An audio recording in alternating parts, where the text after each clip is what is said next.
यहाँ पर बच्चों को ये दिक्कत होती है कि हमें पहले लेंथ को एक्स मानना है या फिर ब्रेथ को एक्स मानना है। तो देखो, एक क्वांटिटी इसमें इंडिपेंडेंट होती है, उसको पहचानना बहुत ज्यादा जरूरी है, जो सबसे पहले है। फिर दूसरी क्वांटिटी जो होती है वो डिपेंडेंट होती है। तो जैसे इन्होंने क्या कहा, length is 1 more than twice of its breath, है ना। तो इसका मतलब लेंथ किस पे डिपेंड कर रही है, ब्रेथ पे डिपेंड कर रही है, और ब्रेथ इंडिपेंडेंट है। तो इंडिपेंडेंट वाले को हमें क्या करना होता है, डिक्लेयर करना होता है, ठीक है।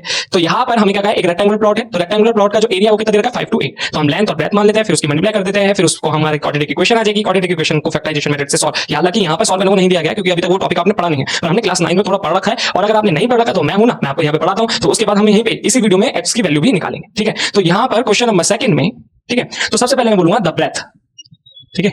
तो the breadth of rectangular garden, तो वो जो रेक्टेंगुलर गार्डन है उसकी जो ब्रेथ है वो मैं मान लेता हूं x, ठीक है। तो फिर इन्होंने क्या कहा, मतलब इन्होंने लेंथ कहा कि लेंथ उसकी ब्रेथ का ट्वाइस है, और उसमें एक जब प्लस करोगे तो उसकी लेंथ आएगी, तो मैं फिर लिखूंगा लेंथ, ठीक है। तो the length of rectangular garden, ठीक है, यहां पर गार्डन लिखेगा, ठीक है।